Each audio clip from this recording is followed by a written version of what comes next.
Grab your popcorn and snacks. Find a comfy spot, take a seat or lie down, and let me transport you to a place of fantasy, ghost stories, ancient legends, odd creatures, alien encounters, and other magical topics.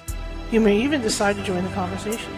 From faraway lands to your own backyard, with a small dash of pixie dust, turn out the lights and open your minds. The journey is about to begin. Hey, welcome to the show tonight. We got a great show I'm really excited about today. Welcome, my name is Charlotte. I'll be your host for the evening, next hour or so. I am the owner of the California Haunts Paranormal Investigation Team located out of Sacramento, California. We are 35 strong. You can find us at www.californiahaunts.org. If you're interested in our radio show, you can find us at www.californiahauntsradio.com. Lots of .coms and .orgs. Anyway, welcome. We've got a great guest on tonight, and I'm really excited. This is a woman from Shingle Springs. She's in the area. Well, not quite in the area, but almost in the area. And she's going to teach us about generational curses and other stuff. Because even as a ghost investigator, being out in the field, we run into some of these things, and sometimes we don't quite know how to deal with them. So hopefully she can give us some insight. But not only does she, we can talk about that, is she has other expertise in this type of field as well. So without further ado, I'm going to bring her on, and her name is Katrina Rasbold. I hope I said her name right. You did great. Hello. Wonderful. Hi. I apologize I got to tell anybody who's listening, I probably just scared Charlotte to death because I was late getting here. I had a backup of clients, and she sent me a message like, okay, we're going. Sorry about that. I'm here. Hi. It's great to be here. No problem. It's good to have you on. I've been dying since I heard the other show, and the fact that you're even in Shingle Springs, it makes it exciting for me to have you on.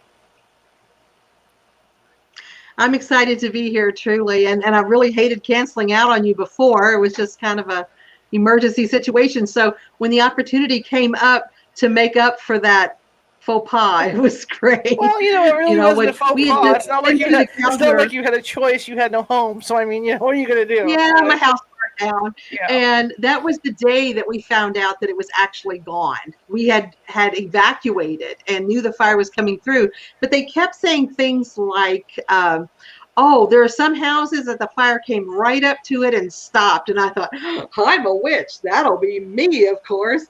And then they showed news footage of our house, and we're like, yeah, no, that didn't happen. so then that was the day we found out, and I had the interview scheduled, and I was like, I'm just not going to be fascinating or entertaining today.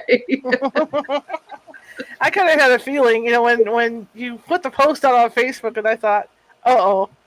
Yeah, there went my show. And you can't get mad about anything like that or anything because, it's a fact of life and stuff like that. That's why insurance companies have this thing called act of God. Yeah, God just gave... Yeah, God did not care who lived in that house, apparently, or else it was very personal. So we'll see. Apparently, he wanted you to move, so that's okay. He just wanted you I'm to good with that. And what's funny about it is when you look at the fire line, the fire line for that area is literally my house. Wow. So when you stand in the yard with a camera and do a 360, on one side, everything is perfectly normal. All my neighbors' houses are there. They still have green lawns. They have all their trees. And you keep turning, and all of a sudden, it's post-apocalyptic wasteland as soon as you get to my house. Wow. So, yeah. I haven't been up there yet. I gotta take a drive up there. I haven't been up there in a while. I was thinking give it a minute. I wanted to let things settle down up there, Yeah, Grizzly Flats is not putting its best foot forward right now, so give it a few minutes. So tell me about you. Let's hear about your background, because you have a really unique background, because you grew up in Kentucky, right? I did. And, at the time, I didn't realize we were doing anything that you would call magical or folk magic or anything like that, because, of course, we didn't call it that. It was just what you did. And it wasn't until... I guess maybe 40, 50 years later, when I really started hardcore studying folk magic, then I said, wow, that's what we did. This was our life. I'm reading this book, and it's just, yep, did that. that. And so we were just good Christian folk. We didn't consider anything we did to be paranormal, but we were absolutely, what I would say now, working spell work. And I had been this is how sometimes not self-aware we are. I had been an active witch and had done spell work for probably 30 years before I looked back on what my mom and her sisters and her parents did and thought, huh. So that's where I was raised. From there, I married a serviceman and we traveled all over the world. And I had always had a profound interest in the paranormal. And that kind of jumped out into an interest in folk magic and witchcraft. So I had the honor to study all over the world with many different types of energy movement, and loved it. It really amped up when I got to England and then Southern California and then up here. And I lived in Sacramento for a long time. How cool is that? I have like a similar background, not in Kentucky, but my grandmother was a curandera, and I didn't know it. Nice. My mother told me stories about her curing people and doing all this stuff, and chanting over her and all this. And it never occurred to me until I read a book about like you. I read this book and I thought, wait a minute, that's what she did. But I never pursued it. I just thought, okay, that's cool. I kind of kick myself now. I teach classes on brujeria, and when I teach those classes, I would say most of the time a good third of my class is Hispanic. And they say, I can't believe I have to come to a white person to learn this because my family won't teach it to me. They won't talk about it. And so there's a lot of not talking about it. And as I'm describing limpias and rubbing eggs on people to cure them and the spiritual cleansings that I do, I have a lot of people saying, yeah, my grandma used to do that, or they used to take me to an auntie who did that. And so it tends to make a lot of information and memories fall into place. It makes sense, but it's not widely discussed. It's a cultural thing to not really go into it too deeply with people. And unfortunately, that's resulting in the practice being lost. And it's such a beautiful, vibrant practice and effective, very effective. Absolutely, absolutely. So the other show, I don't want to mention their name. I didn't give them any PR, I don't care. You were talking about generational curses. And let's talk about some of those. I don't see those as often as people think that they have generational curses. A lot of times what happens both with generational curses, which follow a DNA line, versus just personal curses, a lot of times people want to blame their poor choices on being cursed. And I see that quite a bit, but I also see curses quite a bit. The generational curses are a little bit more rare. They have a very distinctive arrangement of the egg that sets up. When you do the cleansing of the limpia with the egg, you can see that the generational curses have a really thick base that goes up into a conical shape and then a giant ball on top, and it'll perch over top of the yolk. And so that DNA curse is going to follow, or that family curse will follow DNA lines. So if you're adopted, or you are the one of 4 kids that actually has a different parent and nobody is talking about it, you may not have that result like your siblings did. And also back in the day when generational curses were more prominent and the rage, they programmed them in very certain ways. So what would happen is they would say, okay, the firstborn male of each generation is not going to be able to have sons, or not going to be able to have children. Every female in the line will be unable to be fertile. And so they'll set it up in a very particular nomenclature with boundaries and guidelines for the curse. And since you don't know what that is, you don't know if they're cursing every other generation, every female, every male, every third male in the family. And so you just clean up each person as they come along. So what exactly is a generational curse? That is where somebody, usually a while back, because it did fall out of favor when we as humans developed much more effective ways to go after each other. But even 100 years ago, 200 years ago, 50 years ago, what would happen is someone got very angry and would do focused spell work in order to affect the downline of a particular person they want to punish. And in the Bible, in fact, there are some pretty strong generational curses in Psalms.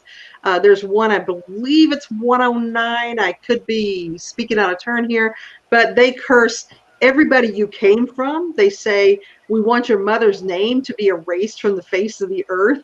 They curse your children, that they will wander the world fatherless. I mean, it just goes on and on and on, all the way into explosive diarrhea. I mean, they get very specific about what they want to have happen. And that's the hallmark of a generational curse. You're saying, I want this to happen to this segment of people in the downline. And people don't today, I think, have enough patience and forward thinking. They are very personal. I want to curse you. I want your finances to be wrecked. I want your relationships to suffer. I want you to go mentally ill, rather than, and your kids and your kids' kids and your kids' kids. So that's what a generational curse is what follows a DNA line. And how far back can they go? I mean, really depends on the strength of the practitioner who was using the energy to do that. And it's interesting, I was just stepping a toe into a Facebook discussion yesterday, big mistake, where a number of people were saying a curse has no effect if you don't believe in it. And that really is a very novice approach. It's kind of like if you said global warming has no effect on you if you don't believe in it. You know, you don't have to believe in a curse for it to have a profound effect on you. So just like that, you know, it's got to do with how strong the practice is. Now, back many, many years ago, curses weren't disputed. They were known. Everybody knew you could do this. And so they tended to have more power because they didn't have to fight through the webs of people ignoring the curse. And they're like, yeah, probably I got cursed. So again, the acknowledgement of the curse is important, but you don't have to believe in it. So yeah, it's just got to do with the strength of the practitioner who is delivering the curse. If they're good at what they do, they can just keep it rolling. So once you figure out that there is a generational curse on somebody, what has to be done to remove it, or you know, what are the steps? I mean, do you do the steps, or there's a two-time thing where they have to do steps as well? You know, I have to kind of out my publisher here, so I'm going to just commit like career suicide here and say that when I wrote the book Uncrossing, which was the latest one that just came out, I had all of these details in here for how to rid yourself of curses and hexes and crossings and any form of psychic attack. And it involved having someone assist you with a cleansing to get it all out. And my publisher said, my editor said, you know, there has to be a way you can do this on your own. So we are Llewellyn, we're self-help. Tell me how to do it on your own. And I said, well, you really can't. You can't effectively do this on your own any more than you could effectively cure yourself of cancer alone. I mean, you need to have at this point a specialist who's able to help you out, who's trained and knows exactly what they're doing. Well, you know, we're Llewellyn. We have to have how to. And I'm like, okay, here's a ritual bath. Slush it on yourself when you go to take a shower, because they needed an answer. But really, it's about having someone professionally do it. And that's not with just any curse. Some curses you can burn an uncrossing candle or soak in a ritual bath and have it pull it out. But if you've got a hardcore curse, you have to have somebody who's familiar with this technique that can do it for you. And how long does it take? Depends on how heavy the curse is. I can usually get about any curse out in 50 to 60 minutes. If it's an easy one, 30 minutes. And some curses, if they're poorly done, are not hanging on very well, and I can just pluck them out.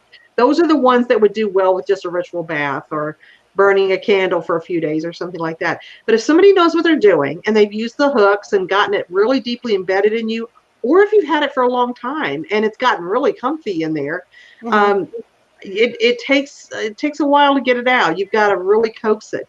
And we use an egg cleansing to pull it out. We use Reiki energy and just really going into what their energy is doing and why, looking for cold spots, looking for areas that have really dense toxic energy around them. And you just have to basically perform psychic surgery and get in there and wiggle that out, encourage it into the egg, and then close it up away from the client. Fascinating. And another question I have is, I've been on investigations where people feel a heavy weight here. Is that because whatever it is that's going at, I'm not going to say going after them, but whatever it is that's affecting them is trying to get to the solar plexus, or why do they hang out here? You know, the solar plexus is a really strong target because the solar plexus is the place of your personal power.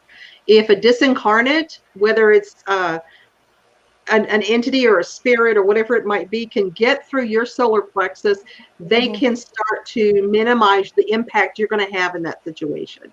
And so they do tend to go for that. That's very observant that that's what it could be.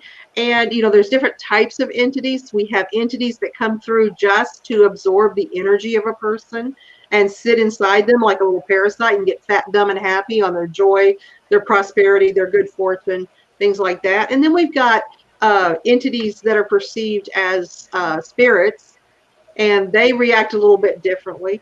Another thing going on with the solar plexus and the weight that you're talking about is if you've got somebody who's extremely empathic, a lot of times the way that they relate to energy that is external from them is through the solar plexus.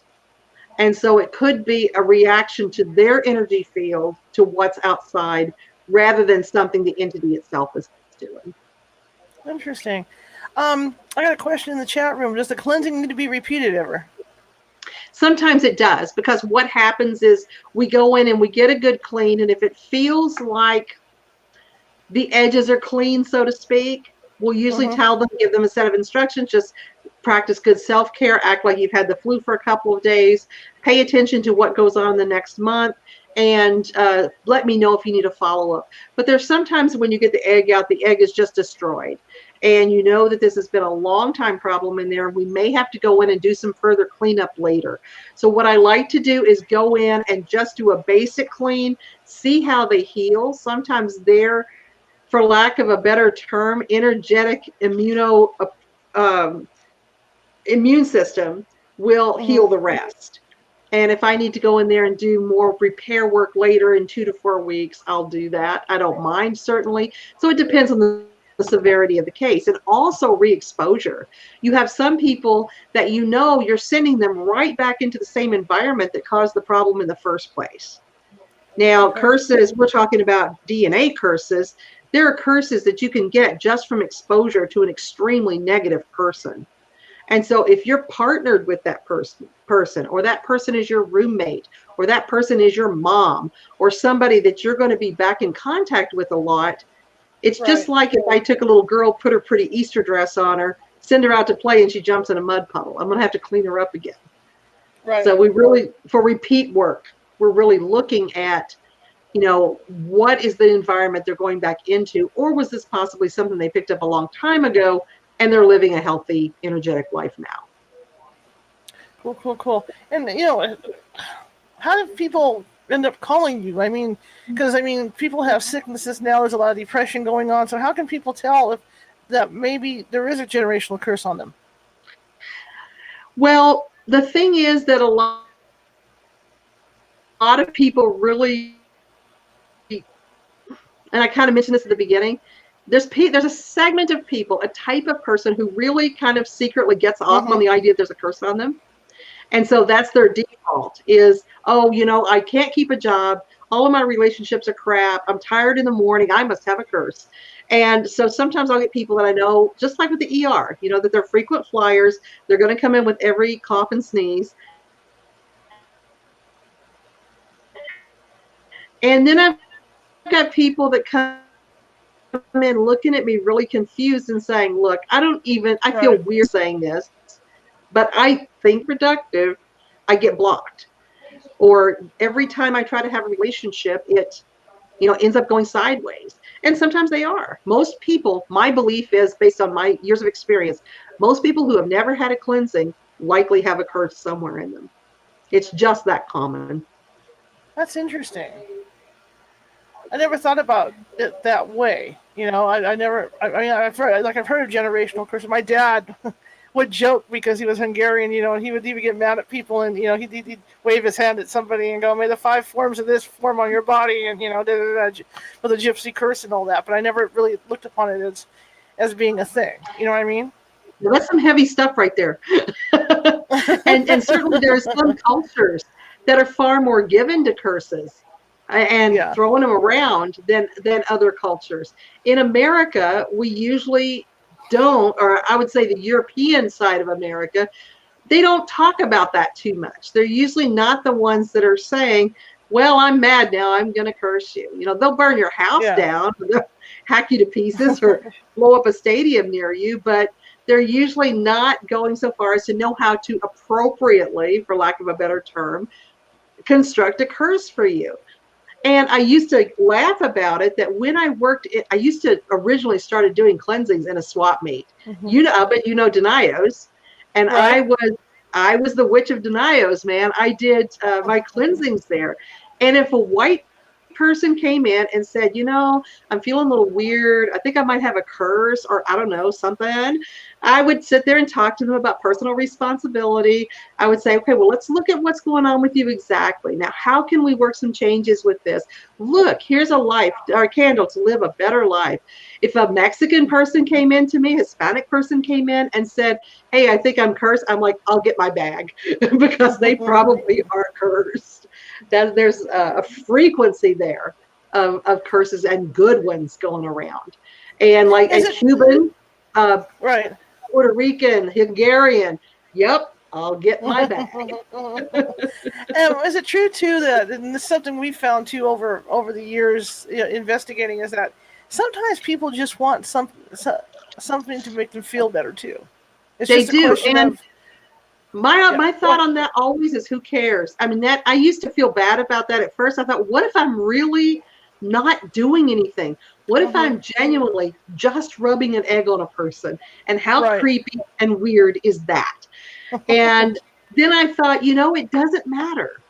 If I'm pulling something negative out of them into that egg, getting them cleaned up and healthier and energetically happier, great. If I'm not doing anything except rubbing an egg on them and they feel better and they feel like they got another chance at a different level, I win. That's great. They win. That's great. Makes sense. Now, when people think of curses and stuff, when we think of it, right away TV comes to mind. You know, you got Marie Laveau in the back room, or some voodoo witch in the back room, and they're doing this, and the dolls are out, and all this. Is that real? Yeah, sure is. You have plenty of magical paths, spiritual paths, witchy paths, cultural paths that will not blink an eye at cursing somebody who has wronged them. That is the natural response when it happens, is, well, guess I got to curse somebody now. And that part is real. Stick the doll, stir the cauldron, you know, make the power grid send out the curse. Yeah, that is absolutely real. But the most common place in America where we get cursed today is on the on-ramp to a highway, or merging on a highway. Road rage is a form of psychic attack because somebody's in your blind spot. You cut them off. You know, you do your little wave. Oh, sorry, and they're like, ah, you know, and they throw this huge burst of negative energy right personally at you. Everybody keeps driving. They forgot about it 10 minutes later, but you've got this stuff you're carrying around with you. So there's lots of ways to attack somebody. And I think you're right, because there's so much negativity out there right now. You know, it's hard to avoid it. It really is hard to avoid it. We also have a buttload of people right now who are empathic, who are normally not empathic. And the reason for that, now we've got people who are born empathic, and they have to struggle with this and manage it all through their lives to separate out what's my energy and what is the energy from the people around me, so that they are only feeling their own feelings as opposed to their neighbors' feelings or their kids' feelings or their partner's feelings. And so that's normal empathic. But now the herd is at risk. Now that we have challenges to human life, both from COVID and also from the divisiveness around us, now that we're at war with each other and at war with the disease, the entire herd poked its little meerkat head up and went, something's wrong, something's wrong, something's wrong.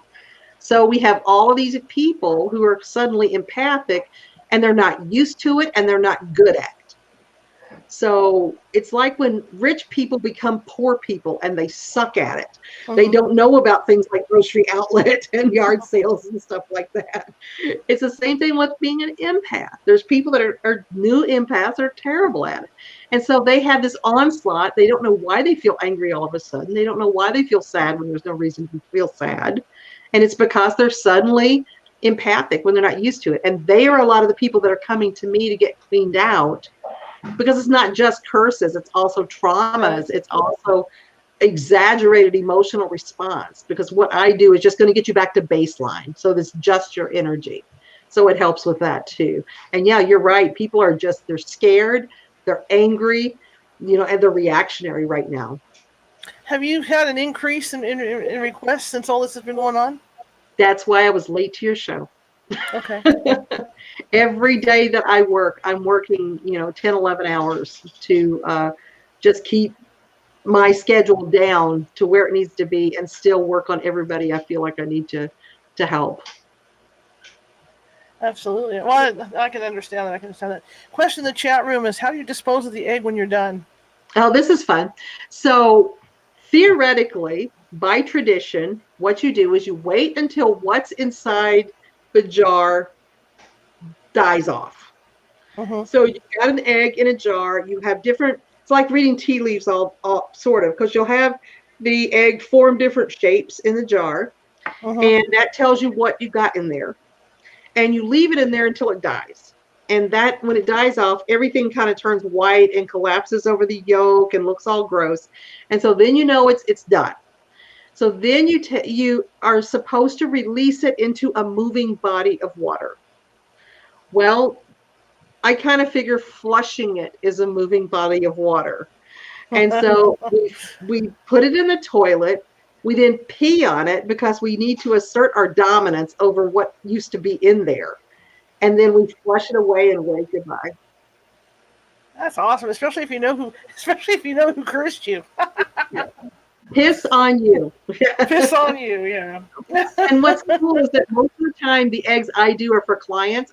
I have a network of healers that we can say, okay, yeah, I know who did this because I've seen their work over and over. Sacramento is a hotbed of people cursing each other, believe me.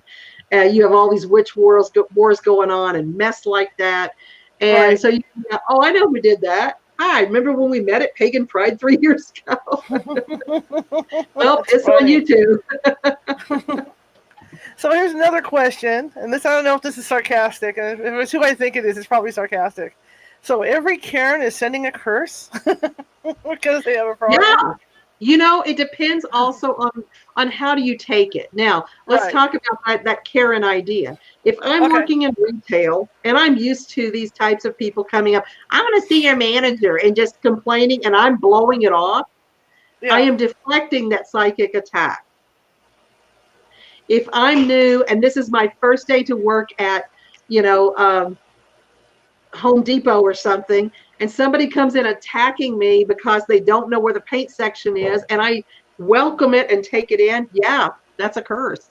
When you're next to your negative roommate who will not stop complaining and is just on and on and on, that affects you energetically. It's like secondhand smoke. It'll go right into you. So yeah, a lot of them Karens out there cursing they're cursing. So that was my next question, was how can you, when you're out in the world, how can you protect yourself against this stuff? It's really the greatest thing are amulets, sprays, and visualization techniques. And we have to do that a lot. Like I said, I'm a part of a strong network of healers. And so we look out for each other. Sometimes we will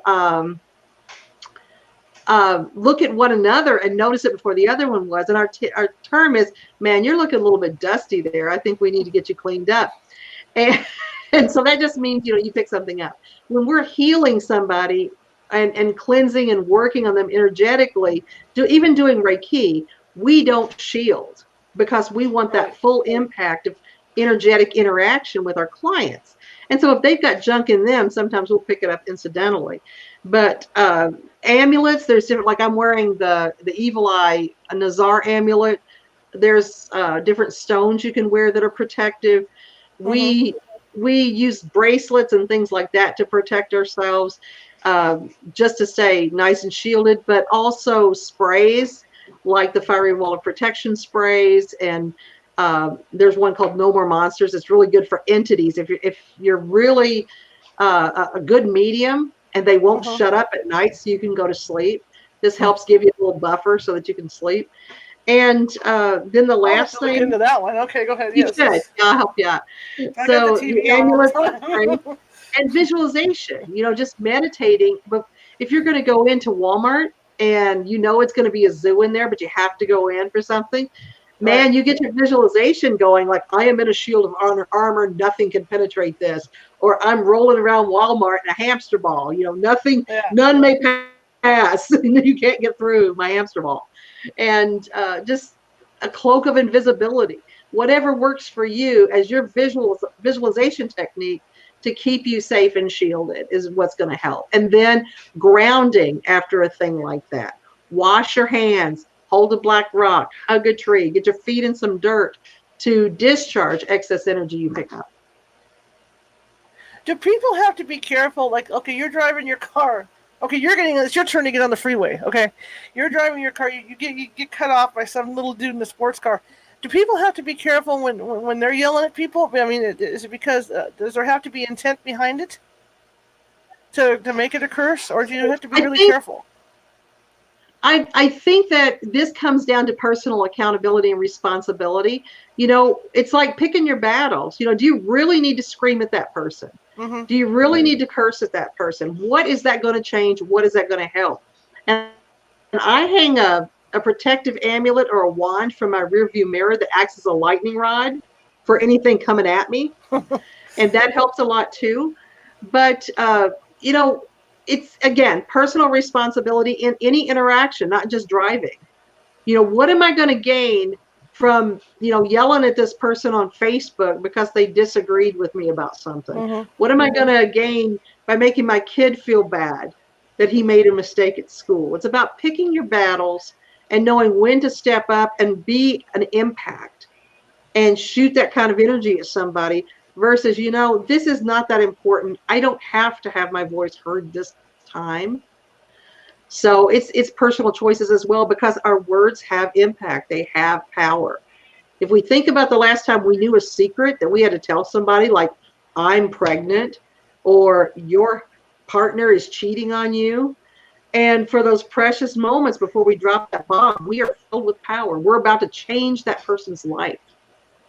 So voices and words, man, heavy, heavy power. We got to wield it carefully.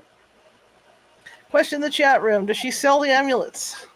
Oh, I've got some, but I'm the first person. I'm kind of like Miracle on 34th Street because I say, yeah, I have them, but you can also get them here. You can also get them there.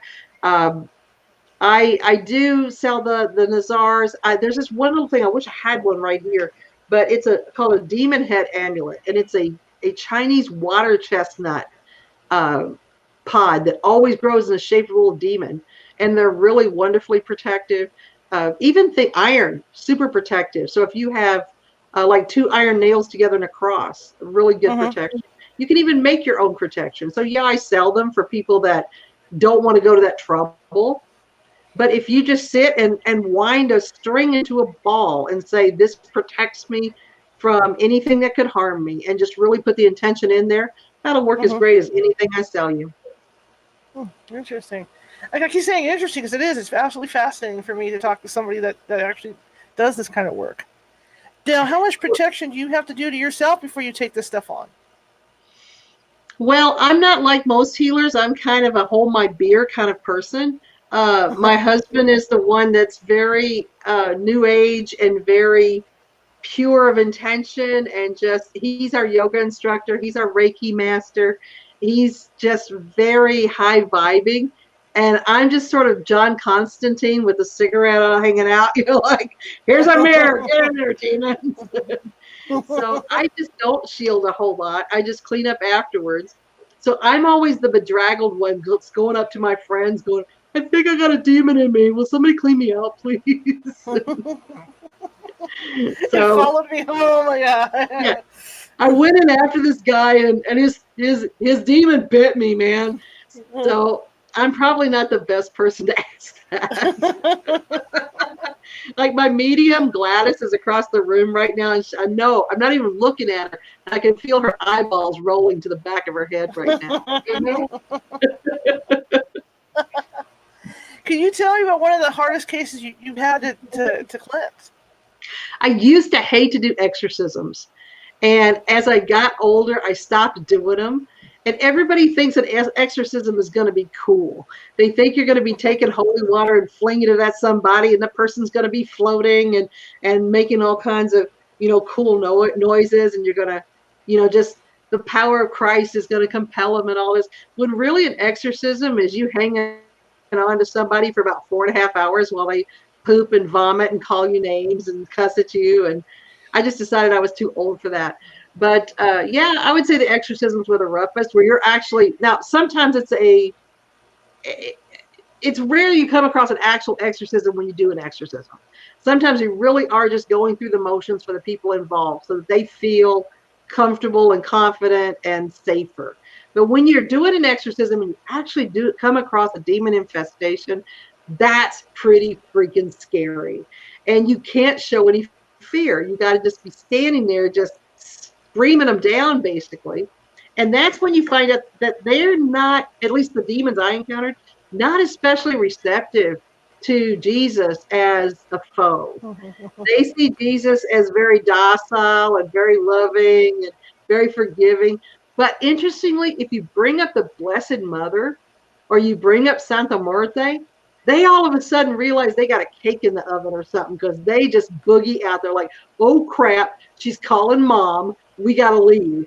And so that always brought me more results. So I would say of all the cleansings I've done, that's probably the one that was the scariest, when you say the hardest. Now, as far as the work that I did that wasn't physical, one of the hardest was a gal, I'd say it's about 4 years ago, who brought her mother in, and it was a Hispanic family.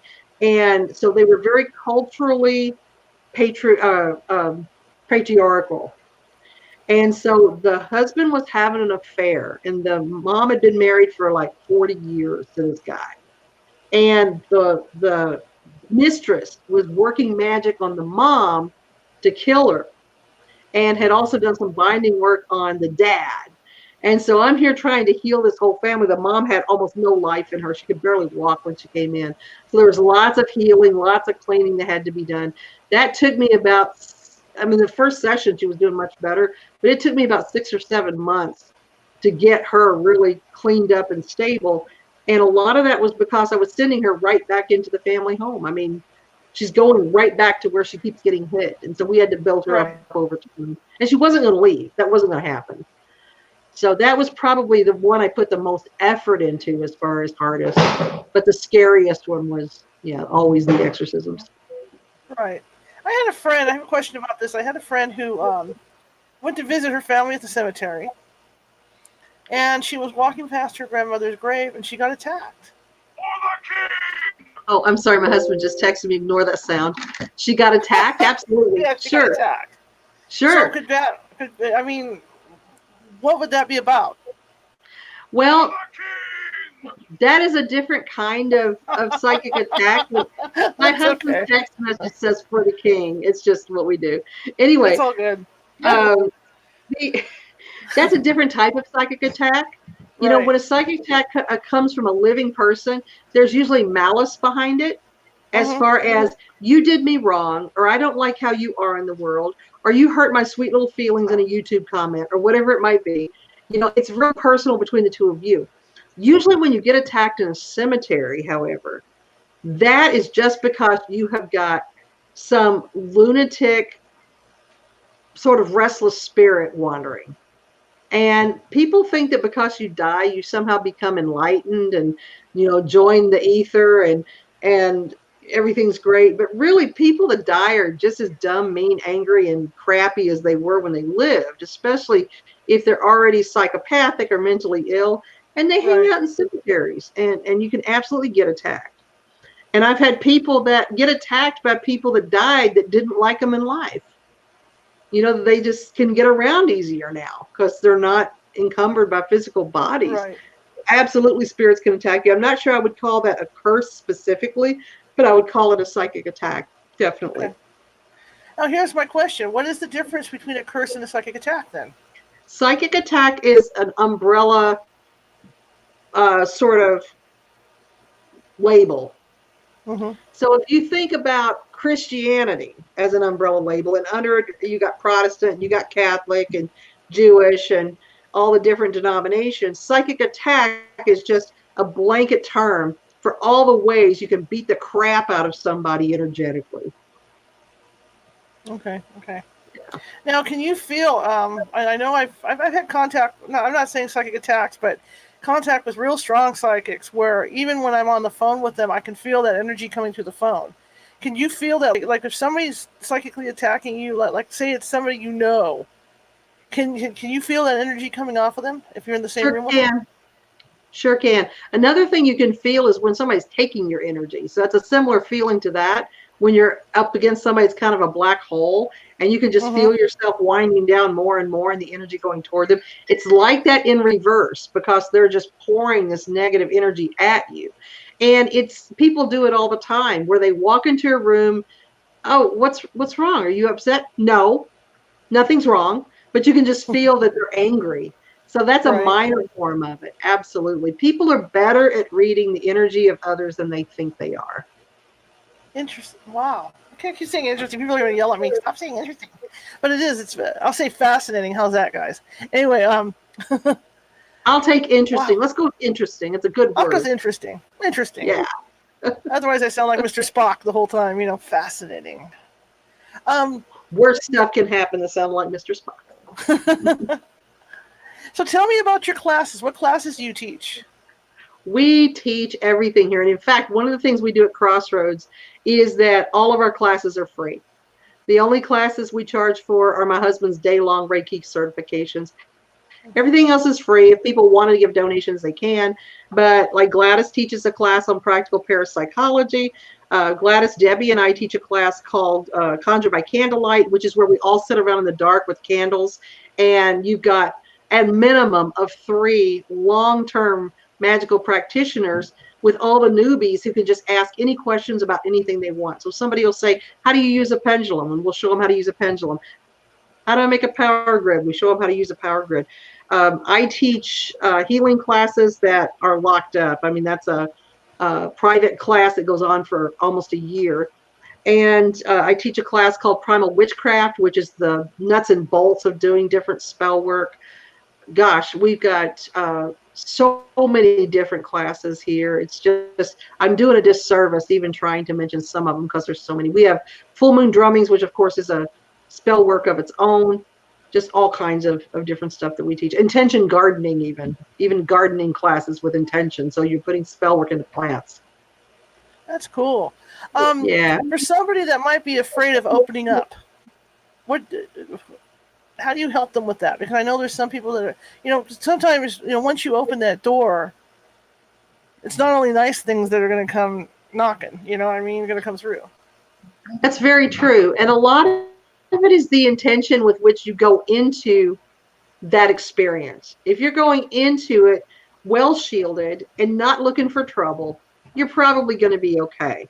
If you're somebody that comes in and goes, oh, what's a Ouija board? Let's play with that. That's like when Parker Brothers said, hey, let's make a chainsaw and give it to little kids, Yeah.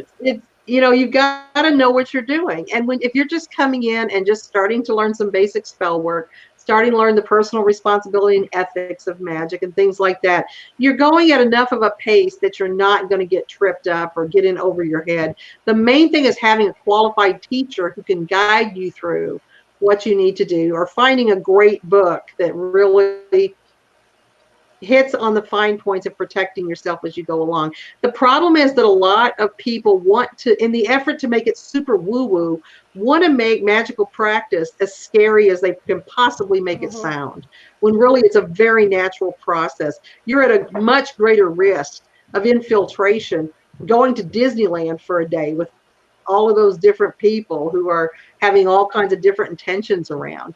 You know, magic is about your intention and what you're putting in there. So I would say to somebody who's having trouble opening up or scared to open up, really look at whether or not it's even time for you to open up. Should you be doing this right now? You know, what I see more and more is that people come to it excited and happy and fascinated when it's time. If they're coming at it feeling scared and as though I have to drag them into it, it's not time for them to do it anyway.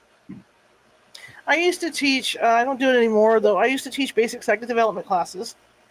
And I know people would get frustrated with me because I would do it step by step.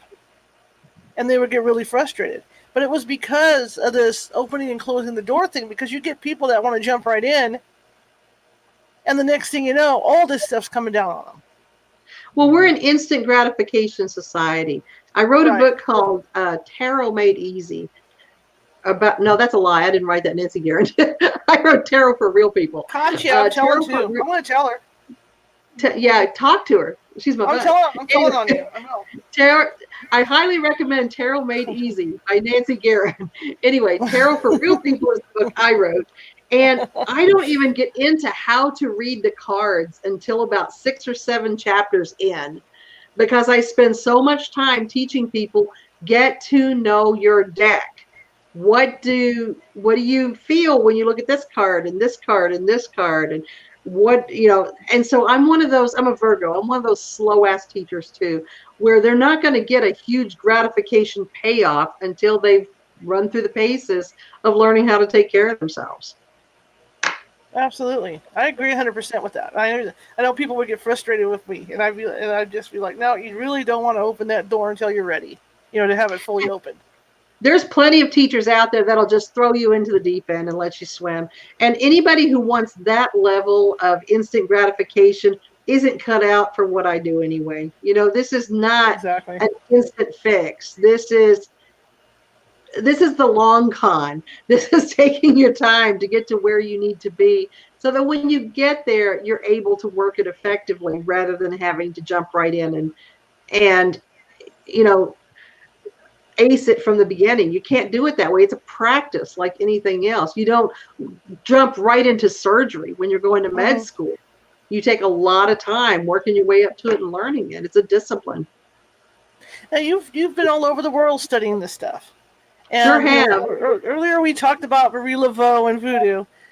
What is probably the strongest form of magic that you've seen in your travels?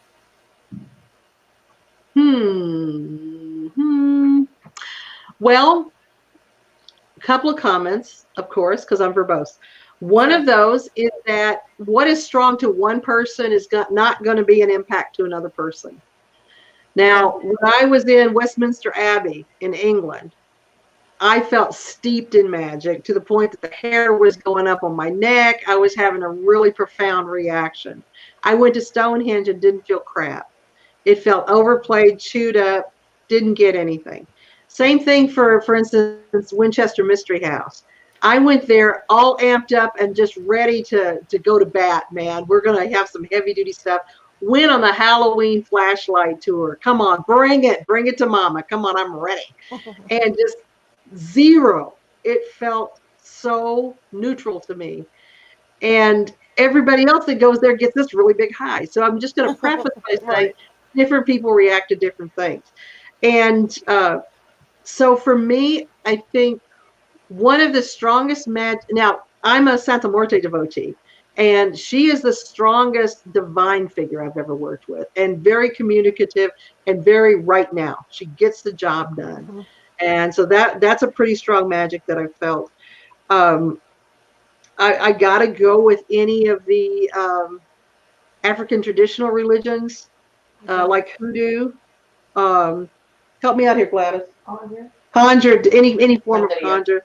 Santeria is incredible. Yeah. It's not my path, but I've been in the rituals, which can go on for days. I don't even want to do anything that feels good for days. And this was just grueling and amazing at the same time. I've felt high-powered magic in Pentecostal churches. I mean, when they're talking in tongues and raising the serpent, man, the hair will go up on your arms. So really, I have a lot of people say to me, because they know what I do and because I come from Baptist beliefs and things like that, Pentecostal beliefs, and my family and stuff will say to me, how do you know that what you're working with is the real God? And what I tell them is, if you have to question that, you've never been in the presence of God before. And I have felt that holy presence in forests and in cathedrals and in pagan circles and in conjure rituals. I mean, that there is a heaviness that comes in when God is present, or when the divine is present. And so when you ask, what's probably the strongest magic I've felt, I felt it in a lot of different weird places. So it'd be hard for me to really qualify that. But yeah, it's really about the intention and the knowledge of the person you're working with, and what they're bringing in. What are they bringing to the table? I can agree with you about England. I mean, I was there as a kid, but I mean, the energy in those cathedrals is something else when you're in there. Also, along that note too, when I was at the last thing, I went to the Winchester Mystery House. And one of the things I said, don't tell them a ghost hunter, don't tell them this. And I expected there to be like a lot of energy too. And to me, it felt like a mortuary, that kind of energy. Yes, that's what I agree. And I even kind of probably didn't, but might have snuck into some places where I ought not have been there. Just, again, looking around like it's dark. You can't see me, what I'm doing. And so just looking for, hey, maybe this is just a beaten trail and maybe it's tired. What if I take this little side street and check it out? What if I go and it just nothing? Now, the gardens of Winchester Mystery House, those were popping. That was a little busier, but inside the house itself, it just felt like some tired old woman. Yeah. I didn't feel, just like you said, mortuary. It was just quiet. Now, there was there still is, it just looks different now, a cemetery in Grizzly Flats that's off the freaking hooks.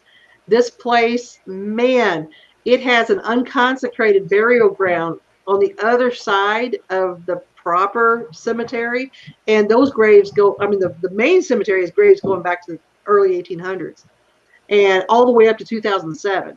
But then you get over the barbed wire fence and into the unconsecrated grounds, and I'm telling you, it is crazy back there. Really intense energy. And one of my friends was going back there to do a cow tongue ritual. I mean, the cow was not there presently, but its tongue was. And so she was working on her tongue and doing the incantations and stuff like that. And her girlfriend and I were supposed to dig the hole where we're going to bury this tongue. And so the person told me, I want that tree. And we're looking, man, there's this closer tree that's really cool. She's like, no, that tree way out there. So we're like, okay. So we go out there and start. I was supervising, and her partner was digging. And her partner starts digging, and we're here like clink, clink, clink. And there's some other witch's witch jar there. And I'm like, how did you know that? and so evidently we were not the only ones who found that area to be especially empowered. It was pretty crazy. Do you think, and I've noticed this in a lot of popular supposedly haunted places, do you think that they can that the ghosts can lose interest in people coming out there? 100%. Because I noticed, okay. Yeah. They don't, if they're there to make a point, that's one thing. If they're there because they're imprinted, that's another thing. But I don't think most of them are there for a dog and pony show. And so when it gets to the point that they've become an attraction of some kind, unless you got some narcissistic spirit that actually does want to live on in infamy by being seen all the time and heard all the time, yeah, I think they leave. I don't think they hang around in places that are renowned for being haunted. That's just been my experience. Or my other thought too on that was that 10, 15 years ago, they were more active in these places, and now that there have been more people out there, tell me your name, they just don't want to deal with it. Oh, I think they roll their eyes at us most of the time. Yeah. I really do. And it just turns into, like I was mentioning Stonehenge. I imagine Stonehenge used to be completely crazy with energy. And it was just like a chewed up old piece of gum. There was just, it's been moved, it's been handled, it's been seen by thousands and thousands of people. And there was just nothing left. It was, to me, it was a beautiful bunch of rocks. But just not even a mile down the road is Woodhenge. I don't know if you, yeah. So Woodhenge, that thing was crazy with energy. And it was amazing. Very much different than Stonehenge. So I do think I think it gets played out. You know, I think that the imprint of humans, we're more damaging than we think we are. And just pushing our energy through it over and over, you know, can wear it out. But like I mentioned, it sure didn't do that with Westminster Abbey or the Tower of London. That, I can't imagine how many people have walked through there over the last several hundred years. And that was just, oh man, I could hardly. Energy. Hampton Court. I went through, there was almost nobody there. It was raining. We're walking through Hampton Court in the haunted gallery, and I can all but hear Catherine Howard screaming down that hallway. It was really intense. And I thought, why aren't you Winchester Mystery House outed? You know, why are you still so active after all this time? But so I don't know. I guess it's just individual or something, because all the places I went to over there were really intense. And everyone I've gone through over here, there's like, oh my gosh, the Diamond Springs Hotel is so haunted. I'm like, yeah, some old dude and his dog in booth 13, big deal, you know. A couple of kids, running around. Yeah. Oh, absolutely. Then, I know. I found that too. And then you go to some places that aren't popular, and you hear little kids laughing and screaming and making noises, and trains going by, and all kinds of mess. So I don't pretend to be an expert. I just know that that's what I've experienced. Yeah, I just think, you know, with all the interest in ghost hunting anymore, I just think that the ghosts have gotten to the point where it's like, let them walk around. We don't care. We're not going to deal with it. Good luck. Like dog and pony, right? We're tired of performing for these people. So good luck and all that stuff. So if somebody feels like they are under attack by anything, how do they get a hold of you, or how's that work? You can go to crossroadsoccult.com. That's usually the easiest way. That's our website. It's got our phone number on it. I don't do phone consults because I have Meniere's disease and I can't hear well on the phone, but I do great with email. And if somebody just clicks on contact at crossroadsoccult.com, that's on the radio or on the website, it'll go straight to me and I can talk to them there. But and it's sad because everybody wants to do a phone consult. They love that. I can't do it because I talk over them all the time. I end up saying what, and not fun. I'm like that too. And what about Zoom? You do stuff over the computer?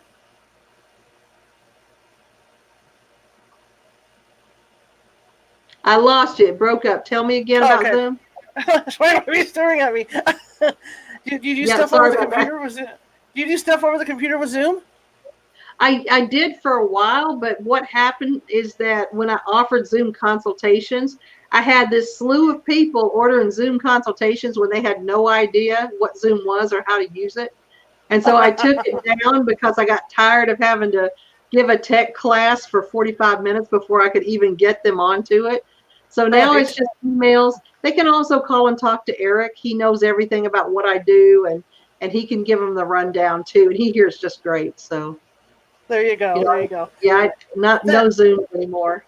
My gosh, thank you so much. I'm so glad I got to talk to you. I learned so much from you. I want to contact you about taking some classes. Oh, you got to come up here and see the shop. I want to go up there and check you guys out. Yeah. In fact, I sent you an email. I was up there a few years ago before you guys owned it. Yeah. And I have you were at Moon Shadows, weren't you? Yes. That's a different story.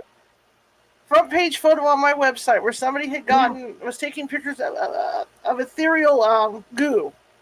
And I have this great photo of this thing that looks like a lasso coming down. And I said, God, can I use that? I have nothing for the front of my website. Oh, yeah. So we have that. But yeah, so I want to get up there and check you guys out. Yeah. It'd be a good weekend trip or something, to get up there. What are your hours up there?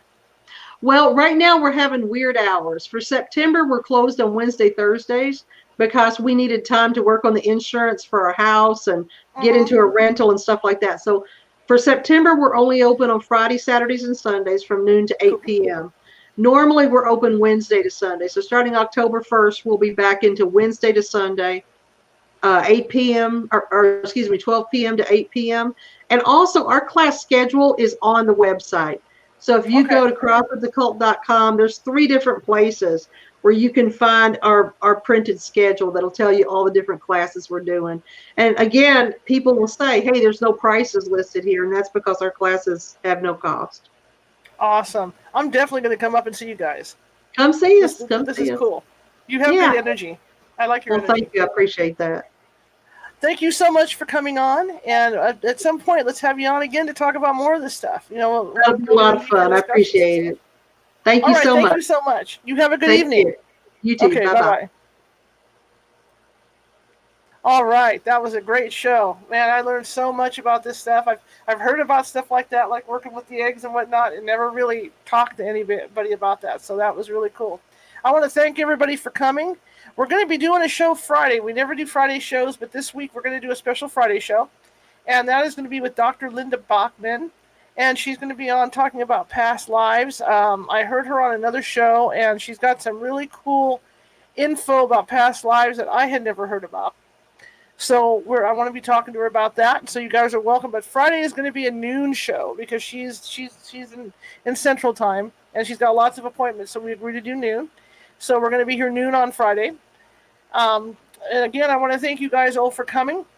If you see the ticker at the bottom, we are nonprofit doing this stuff, so I really appreciate any help you can give me. It's all coming out of pocket to afford StreamYard and my internet and all that stuff to keep the show on. But if you feel it in your heart to donate, that's paypal.me/California Haunts. It'll go directly in the fund, and it's only used for radio stuff or equipment that the team needs. Whatever. Like I said, we're nonprofit. Also, we need subscribers on our YouTube page. The issue we have with our YouTube page is that nobody can find us. So the easiest way to find us is to go to our website at www.californiahaunts.com. I'm all right. See, I get confused. www.californiahauntsradio.com. And click on the video, and that will take you to the YouTube site, and then you can subscribe from there. Because what happens is if we get a certain amount of subscribers, then they're going to allow us to get our own URL, which will go directly to that page, and that's what we're working towards. So if you could do that, I'd appreciate it. If you like the show, share it with 5 people. If you didn't like the show, share it with 5 of your enemies.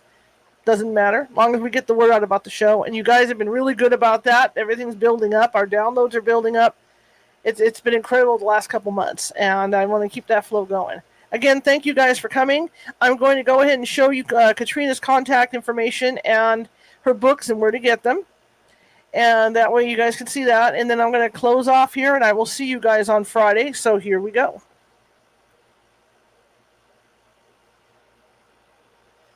Websites, KatrinaRasbold.com, CrossroadsOccult.com. And her 4 books are coming up.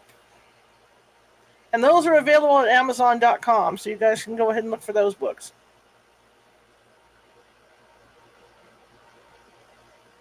Thanks.